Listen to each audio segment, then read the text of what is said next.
आशा करते हैं कि आप लोग अच्छे होंगे और आप लोगों की Allahabad high court group D परीक्षा की तैयारी बेहतर चल रही होगी। तो चलिए क्लास को शुरू करते हैं। पहला प्रश्न देखिएगा। पहला प्रश्न है, भाषा की सबसे छोटी इकाई है शब्द, व्यंजन, स्वर या वर्ण। भाषा की सबसे छोटी जो इकाई होती है उसे हम कहते हैं वर्ण। सही आंसर हो जाएगा ऑप्शन नंबर डी। भाषा की सबसे छोटी इकाई को अक्षर या वर्ण कहते हैं। देखिए ऑप्शंस में वर्ण दिया गया है, अगर ऑप्शंस में अक्षर दिया जाता तो आप उस पर भी टिक कर सकते हैं। तो कहने का मतलब है भाषा की सबसे छोटी इकाई को अक्षर या वर्ण कहते हैं, ठीक है। और हिंदी में कुल वर्णों की संख्या कितनी होती है, अगर आपसे ये पूछ लिया जाए तो हिंदी वर्णमाला में स्वरों की जो कुल संख्या होती है 52 होती है। अच्छा, अगर आपसे ये पूछ लिया जाए कि स्वरों की संख्या, तो वर्णों की संख्या तो मैंने आप लोगों को बता दी है। अगर ये पूछ लिया जाए कि हिंदी में स्वरों की संख्या कितनी होती है, तो हिंदी में स्वरों की संख्या कुल 13 होती है। व्यंजनों की संख्या कितनी होती है, व्यंजनों की संख्या कुल 33 होती है। तो ये सारे फैक्ट आपको ध्यान में रखने हैं। ज्ञा से ज्ञानी वर्ण किन वर्णों के संयोग से बना है। जो भी क्वेश्चंस मैं आपको करा रहा हूं बिल्कुल एकदम एग्जाम के लेवल के क्वेश्चंस हैं, बस प्रैक्टिस करने की ज़रूरत है। ज्ञा वर्ण किन वर्णों के सहयोग से बना है, जा प्लस या, जा प्लस या, जा प्लस या और जा प्लस या। बताइए ज्ञा वर्ण किन वर्णों के सहयोग से बना है। तो गाइस ये बना है ज प्लस या के सहयोग से। तो सही आंसर की अगर हम बात करें, सही आंसर हो जाएगा ऑप्शन नंबर वी। चलिए बढ़ते हैं नेक्स्ट क्वेश्चन की और अगला क्वेश्चन देखेगा। अगला प्रश्न है, अधोलिखित में संयुक्त व्यंजन कौन सा है। इसमें देखिए संयुक्त बात की बात हो रही है, इसकी संयुक्त व्यंजन कौन सा है। ज्ञा जो है ना, ज्ञा, ज्ञा से ज्ञानी, ये संयुक्त व्यंजन हो जाएगा। सही आंसर क्या हो जाएगा, बी ऑप्शन। देखिए अगर आपसे ये पूछ लिया जाए कि संयुक्त व्यंजन कितने प्रकार के होते हैं, तो संयुक्त व्यंजन कुल 4 प्रकार के होते हैं। कौन कौन से, जैसे कि छा हो गया, त्रिशूल हो गया, ज्ञा से ज्ञानी और श्रा, ये आपके संयुक्त व्यंजन होते हैं। नहीं, आप याद कर लीजिए, क्योंकि एक कोई प्रश्न आपसे इलाहाबाद हाई कोर्ट के एग्जाम में जरूर पूछा जाएगा। छ, त्र, ज्ञा और श्रा, ये संयुक्त व्यंजन होते हैं। वैसे तो आंसर हो जाएगा option number B. Next question देखेगा। निम्नलिखित में से कौन स्वर नहीं है, आ, उ, ए या या। निम्नलिखित में से कौन सा स्वर नहीं है, यह प्रश्न में पूछा जा रहा है। अब इसमें जो आपका आंसर होगा वो होगा ऑप्शन नंबर डी, या जो है ना ये स्वर नहीं है। अच्छा, मैंने आपको अभी बताया कि स्वर कुल 13 प्रकार के होते हैं। कौन कौन से होते हैं, छोटा आ हो गया, बड़ा आ हो गया, इसके बाद छोटी ई, बड़ी ई, ऊ, बड़ा ऊ, ए, ए, री से ऋषि इसको कहते हैं वैसे तो, री हो गया। और औ से औरत, यानी औ इसको कहते हैं डबल मात्राएं में। अंग, अंग हो गया, और आहा, ये आपके व्यंजन होते हैं। पूछा क्या जा रहा है कि निम्नलिखित में से कौन सा व्यंजन नहीं है, तो यहाँ जो है ना ये व्यंजन नहीं है। आ हुआ, ऊ हुआ और ए हुआ, ये सभी व्यंजन हो जाएंगे, ठीक है, सॉरी स्वर हो जाएंगे, व्यंजन नहीं। अगला प्रश्न देखेगा। अगला प्रश्न है कि शुद्ध वर्तनी का चयन कीजिए। दीर्घायु, दीर्घायु कैसे लिखा जाता है। अगर आप दीर्घायु की वो करते हैं, शुद्ध वर्तनी करते हैं, तो इसको जो लिखने का जो तरीका है ना वो ये रहा, दीर्घायु ऐसे लिखा जाता है। तो आंसर हो जाएगा ऑप्शन नंबर ए। अब देखिए यहाँ पर भी आपको शुद्ध वर्तनी की पहचान करनी है। उज्ज्वल तो मैंने आप लोगों को कई बार बताया है, तो इसमें कोई शक नहीं है, आप तो इसे आसानी से कर लेंगे। तो डी ऑप्शन करेक्ट हो जाएगा। यहाँ पर देखिए आपको शुद्ध वर्तनी की पहचान करनी है। जो भी क्वेश्चन मैं आप लोगों के लिए लाया हूँ बिल्कुल एग्जाम के लेवल के क्वेश्चंस हैं। जितनी ज़्यादा प्रैक्टिस कर सकते हैं आप लोग प्रैक्टिस करिए, क्योंकि अगर आप परिभाषा याद करने लगे और नियम याद करने लगे तो हिंदी आप कभी नहीं कर पाएंगे, ठीक है। तो प्रैक्टिस के ऊपर ही है। शुद्ध वर्तनी का चयन करना, तो यहाँ पर आपको ये बताना है कि अंत साक्ष्य कैसे लिखा जाता है। इसकी शुद्ध वर्तनी क्या होती है, इसको लिखा जाता है अंत साक्ष्य। तो ऑप्शन नंबर सी जो है ये बिल्कुल करेक्ट हो जाएगा। चलिए बढ़ते हैं नेक्स्ट क्वेश्चंस की ओर। किस क्रमांक में अंतस्थ व्यंजन है? ये होगा डा, ड़ा या वा या गा, घा, दा, धा। तो यहां पर बात हो रही है अंतस्थ व्यंजन की। तो देखिए अंतस्थ व्यंजन हो जाएगा या और वा, यानी या हो गया, वा हो गया, रा हो गया और ला हो गया। ये इनको कहते हैं अंतस्थ व्यंजन। तो ये भी आपको ध्यान रखना। वैसे आंसर हो जाएगा ऑप्शन नंबर वी।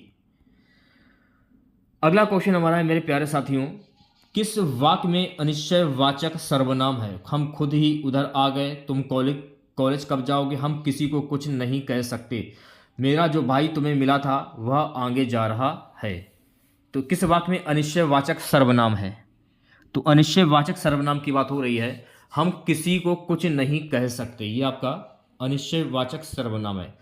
पढ़ने से ही पता चल रहा है कि इसमें अनिश्चयवाचक सर्वनाम का प्रयोग हुआ है। तो सी ऑप्शन जो है ये बिल्कुल करेक्ट हो जाएगा। ठीक है, अगला क्वेश्चन हमारा है मेरे प्यारे बच्चों, झगड़ा मेरे और उसके मध्य में था में कौन सा कारक है? करण कारक, कर्म कारक, संबंध कारक, अधिकरण कारक। झगड़ा मेरे और उसके मध्य में था। तो कर्ता ने कर्म को, वैसे तो यहां पर झगड़ा मेरे और उसके मध्य में था, में कौन सा कारक है? तो इसमें हो जाएगा कर्म कारक। तो करेक्ट आंसर की अगर मैं बात करूं तो करेक्ट आंसर हो जाएगा ऑप्शन नंबर वी। अच्छा, अगर आपसे ये पूछ लिया जाए कि कारक के कुल कितने भेद होते हैं, तो कारक के कुल 8 भेद होते हैं। आप लोगों ने बचपन में पढ़ा होगा, कर्ता ने कर्म को करण के द्वारा संप्रदान के लिए अपादान से, यह आप लोगों ने बचपन में पढ़ा होगा। अगर आपको याद होगा तो आप जो भी कारक से प्रश्न पूछे जाएंगे अगर इलाहाबाद हाईकोर्ट ग्रुप डी के एग्जाम में, तो आप यूं चुटकियों में सॉल्व कर लेंगे। तो आप इसे याद कर लीजिए। ठीक है, तो वैसे ऑप्शन नंबर वी सही हो जाएगा। जैसे कि यह वाला प्रश्न है कि किस समास में तत्पुरुष समास है? ग्रंथरल, गृहगत, महादेव, पंचवटी। देखिए पंचवटी होगा नहीं, पंचवटी में द्विगु समास हो जाएगा। महादेव भी नहीं होगा, महादेव में बहुप्रिय समास हो जाएगा। अब बचे दो, ग्रंथरल और गृहगत। तो इसमें चूज करना है। तो देखिए ग्रथरल इसमें भी नहीं होगा। ग्रहरथ यानी ग्रह का रथ, कर्ता ने कर्म को का, या फिर ऐसे भी कह सकते हैं ग्रह अलग है गत अलग, दोनों को जोड़ दिया गया, नया शब्द बना ग्रहगत। तो इसमें जो है तत्पुरुष समास हो जाएगा। तो वी ऑप्शन जो है ये बिल्कुल करेक्ट हो जाएगा। ठीक है, सो गाइस अगला प्रश्न देखेगा, किस शब्द में बहुप्रिय समास है? यश प्राप्त, हस्तलिखित, मेघनाथ, सप्ताह। यश प्राप्त में कौन सा समास होगा? अव्ययीभाव समास। हस्तलिखित में कौन सा समास होगा? हस्तलिखित, हस्त रहेगा, लिखित रहेगा, यहां पर हो जाएगा तत्पुरुष समास। सप्ताह में कौन सा समास हो जाएगा? सप्ताह में द्वंद्व समास हो जाएगा, क्योंकि संख्यावाची शब्द है। ठीक है, अब लास्ट वाला बचता है मेघनाथ। तो मेघनाथ ये एक प्रसिद्ध व्यक्ति, तो मैंने आपको क्या बताया था कि जब किसी वाक्य में किसी प्रसिद्ध व्यक्ति या भगवान के नाम आ जाए तो वहां पर होता है आपका बहुप्रिय समास। तो करेक्ट आंसर की अगर मैं बात करूं तो करेक्ट आंसर क्या हो जाएगा? सी ऑप्शन करेक्ट हो जाएगा। अब जैसे कि रावण, दशानन जिसको बोलते हैं, रावण को दशानन बोलते हैं, दश आनन है जिनके, ये भी एक प्रसिद्ध व्यक्ति है, इसमें भी बहुप्रिय समास हो जाएगा। भगवान जैसे कि पीतांबर, पीला अंबर है जिनका, यानी भगवान विष्णु। नीलकंठ, नीला कंठ है जिनका, इसमें भी आपका बहुप्रिय समास हो जाएगा। तो इस प्रकार से आप समझ सकते हैं। ठीक है, नेक्स्ट क्वेश्चन देखेगा, नास्तिक में कौन सा समास है? बहुप्रिय, द्वंद्व, तत्पुरुष या द्विगु? नास्तिक में कौन सा समास होगा? वैसे तो अगर आप लोग देखें, नास्तिक भगवान को ना मानने वाला, इसको नास्तिक कहते हैं। वैसे आंसर की अगर मैं बात करूं तो आंसर हो जाएगा ऑप्शन नंबर सी करेक्ट हो जाएगा। तो यहां पर तत्पुरुष समास हो जाएगा, नर तत्पुरुष। ठीक है, अगला प्रश्न देखेगा। अगला प्रश्न है गाइस कि किस वाक्य में संबंधवाचक सार्वजनिक विशेषण है? जिस काम को करना ना उस पर चिंतन मूर्खता है, इसे नहीं उस पुस्तक को निकालो, कोई आदमी मिलने आया है, ये किताब हटा दो। तो संबंध यानी कि संबंध प्रकट कर रहा हो, कोई आदमी मिलने आया, जिस काम को करना ना हो उस पर चिंतन मूर्खता है। वैसे तो आंसर हो जाएगा आपका ऑप्शन नंबर ए, संबंधवाचक, इसमें हो जाएगा। ठीक है, अगला प्रश्न देखेगा। अगला प्रश्न हमारा है कि किस वाक्य में अकर्मक क्रिया है? रजनी ने गीत गाया, मोहन पानी पी रहा है, ढूंढ खड़ा है, हम सिनेमा देखते हैं। किस वाक्य में अकर्मक क्रिया है? तो देखिए ढूंढ खड़ा है, इसमें अकर्मक क्रिया हो जाएगी। तो करेक्ट आंसर की बात करूं ऑप्शन नंबर सी करेक्ट हो जाए। सरल शब्दों में समझ लीजिए, वह क्रिया जिसमें व्यक्ति या वस्तु को इंगित करने के लिए प्रत्यक्ष वस्तु यानी संज्ञा, सर्वनाम या संज्ञा वाक्यांश की आवश्यकता नहीं होती है, उसे हम अकर्मक क्रिया कहते हैं। ठीक है। सो गाइस, अगला प्रश्न हमारा है, किस शब्द में सम उपसर्ग लगा है? इसमें लगा है, इसमें लगा है, इसमें लगा है या इसमें लगा है? किस शब्द में सम उपसर्ग लगा है? श्रृंगार में सम उपसर्ग लगा है। कैसे? जब आप इसे तोड़ेंगे तो उसका संधि क्या होगी? सम धन हार। तो सम में आपका जो है श्रृंगार में उपसर्ग लगा है। ठीक है, सिंपल सा क्वेश्चन था।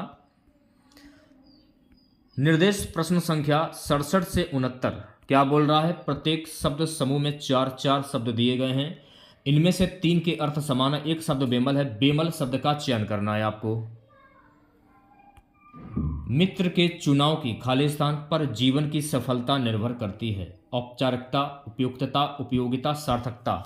मित्र के चुनाव की, तो मित्र के चुनाव की सार्थकता पर जीवन की सफलता निर्भर करती है। तो करेक्ट आंसर की अगर मैं बात करूं, आंसर हो जाएगा ऑप्शन नंबर डी।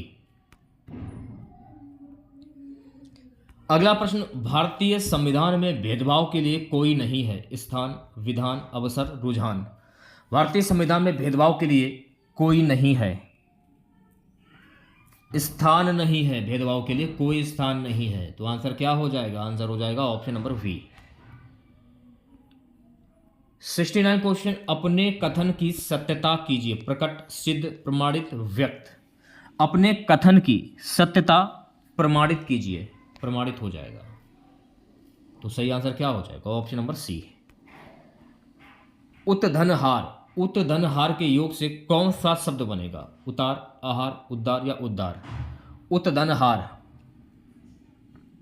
उद्धार शब्द बनेगा। तो करेक्ट आंसर की अगर मैं बात करूं तो मेरे प्यारे साथियों, करेक्ट आंसर हो जाएगा ऑप्शन नंबर डी। अगर आपसे ये पूछ लिया जाए कि उद्धार में प्रयुक्त संधि कौन सी होगी, वैसे तो इसमें शब्द पूछा जा रहा है, अगर आपसे मान लीजिए संधि पूछ ली जाए तो इसमें व्यंजन संधि हो जाएगी। तो ये भी आपको ध्यान में रखना है। अगला प्रश्न हमारा, द्रग चल का सही संधि विच्छेद क्या होता है? ये होगा, ये होगा, ये होगा या फिर ये होगा?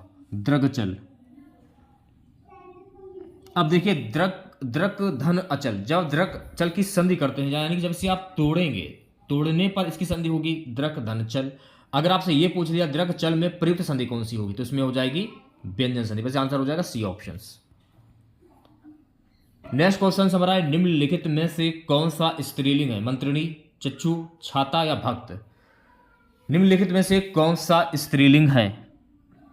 मंत्रिणी जो है ना, इसमें स्त्रीलिंग शब्द हो जाएगा। तो करेक्ट आंसर की अगर मैं बात करूं, आंसर हो जाएगा ऑप्शन नंबर ए।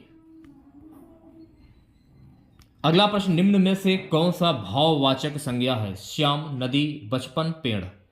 कौन सा भाववाचक संज्ञा है? तो यहां पर देखिए, आपको भाववाचक संज्ञा की पहचान करनी है।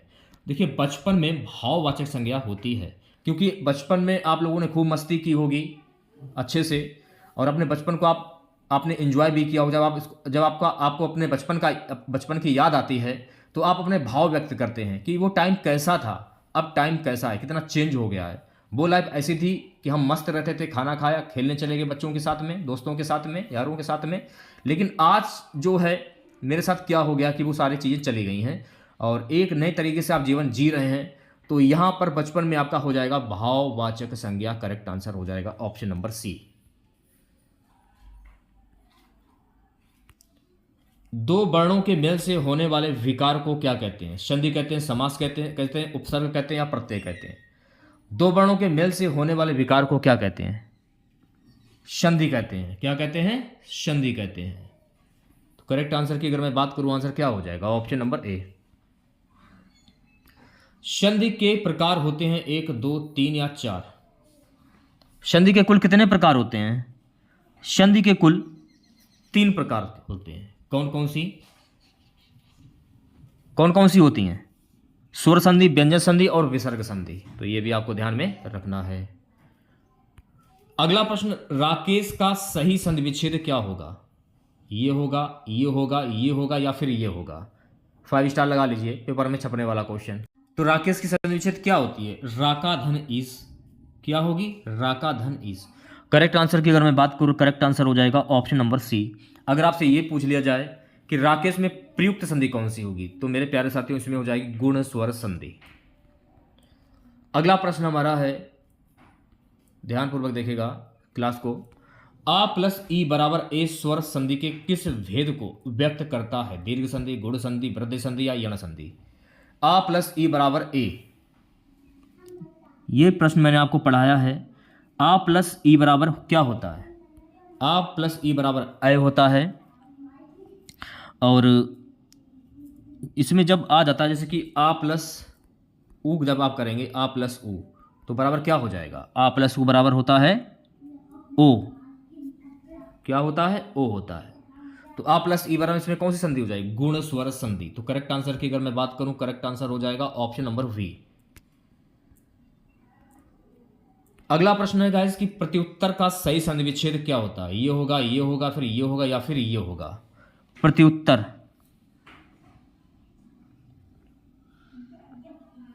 वैसे तो अगर आप आंसर की अगर टिक करते हैं तो इसका आंसर जो है वो हो जाएगा प्रतिधन उत्तर। प्रत्युत्तर में संधि हो जाएगी प्रतिधन उत्तर। वी ऑप्शन करेक्ट हो जाएगा।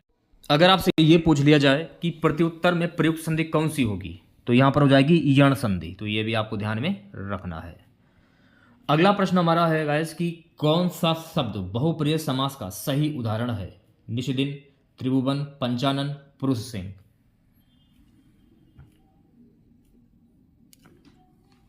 आंसर की अगर मैं बात करूं तो पंचानन में बहुप्रिय समास हो जाएगा। तो मैंने आपको क्या बताया था कि जब किसी वाक्य में किसी प्रसिद्ध व्यक्ति या भगवान के नाम आ जाए तो वहां पर होता है बहुप्रिय समास। तो अगर पंचानन जब आप इसका समास विग्रह करेंगे, पांच आनन है जिनके, यानी भगवान शिव, तो करेक्ट आंसर की अगर बात करूं सी ऑप्शन करेक्ट हो जाएगा। अगला प्रश्न देखेगा। अगला प्रश्न हमारा है, शब्द रचना के आधार पर अधोलिखित में से योग ऋण शब्द का चयन कीजिए। पवित्र, कुशल, विनिमय, जलज। ऐसे शब्द जो तोड़ लिए जाएं वो आपके योग ऋण शब्द कहलाते हैं।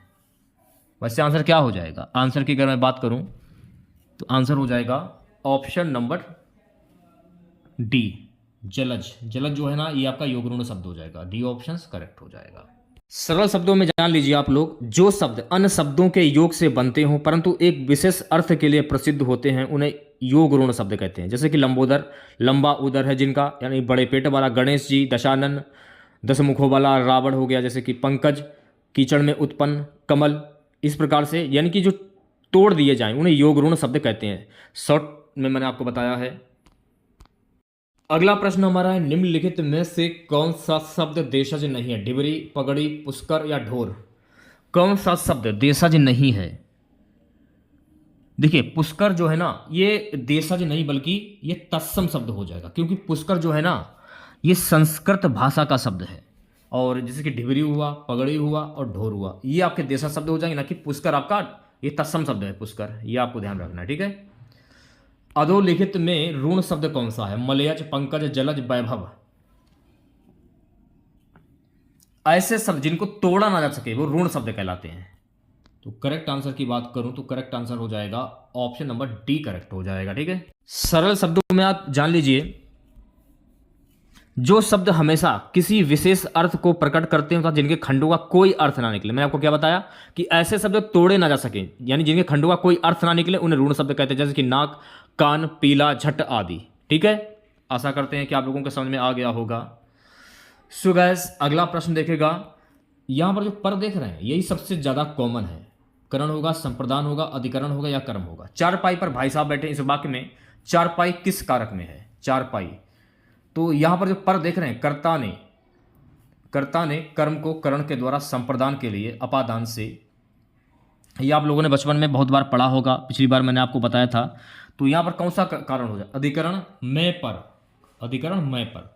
तो सी ऑप्शन जो है ये बिल्कुल सही हो जाएगा। तो अधिकरण में पर आता है, अधिकरण है, आप पढ़ लीजिए एक बार। कर्ता ने कर्म को करण से संप्रदान को के लिए अपादान संबंध का के की अधिकरण में पर। अधिकरण में पर आता है संबोधन हे, अजी, ओह, अरे, ठीक है। आशा करते हैं कि आप लोगों को समझ में आ गया हो। कारक के कुल 8 भेद होते हैं, ये मैं आपको पहले ही बता चुका हूं। फिलहाल कवि का स्त्रीलिंग क्या होगा? कवित्री या कवित्री, ये होगा फिर ये होगा। कवि का स्त्रीलिंग शब्द क्या होता है? कवि का स्त्रीलिंग शब्द होता है कवयित्री। तो करेक्ट आंसर की अगर मैं बात करूं, आंसर हो जाएगा ऑप्शन नंबर ए। लिंग की दृष्टि से दही शब्द है स्त्रीलिंग, पुल्लिंग, नपुंसकलिंग, उभयलिंग। लिंग की दृष्टि से दही कैसा शब्द है? पुल्लिंग शब्द है। तो ऑप्शन नंबर वी जो है करेक्ट हो जाएगा। ठीक है, चलिए बढ़ते हैं नेक्स्ट क्वेश्चन की और अगला क्वेश्चन देखेगा। निम्नलिखित में से विकारी शब्द कौन सा है? आज, यथा, परंतु, लड़का। तो यहां पर देखिए आपको विकारी शब्द की पहचान करनी थी। जिसके रूप लड़कों बनते हैं वो अविकारी कहलाते हैं। एक होता है विकारी और एक होता है अविकारी। बस इसमें यह पूछा जा रहा है कि इस निम्नलिखित में से विकारी शब्द कौन सा है। तो लड़का जो है ना, ये आपका विकारी शब्द हो जाएगा। तो डी ऑप्शंस की अगर मैं बात करूं तो डी ऑप्शंस करेक्ट हो जाएगा। अगला प्रश्न देखिएगा। निर्देश प्रश्न संख्या 87 से 88 नीचे दिए गए मुहावरों और लोकतृतियों के सही अर्थ बताने के लिए उचित विकल्प का चयन करें। प्रश्न क्या है कि कागज के घोड़े दौड़ाना, इसका मुहावरा क्या होगा? लंबी लिखा पढ़ी करना, बेकार की बातें करना, लिखित प्रमाण देना, इनमें से कोई नहीं। कागज के घोड़े दौड़ाना, तो इसका मुहावरा क्या होता है? तो कागज के घोड़े दौड़ाना यानी कि लंबी लिखा पढ़ी करना। ऑप्शन नंबर ए करेक्ट हो जाएगा। ठीक है। बालू की भीत, निस्तार वस्तु, रेगिस्तानी इलाका, शीघ्र नष्ट हो जाने वाली वस्तु, शारीरिक संरचना। बालू की भीत, बालू की भीत यानी शीघ्र नष्ट हो जाने वाली वस्तु। तो करेक्ट आंसर की अगर मैं बात करूं, आंसर हो जाएगा ऑप्शन नंबर सी।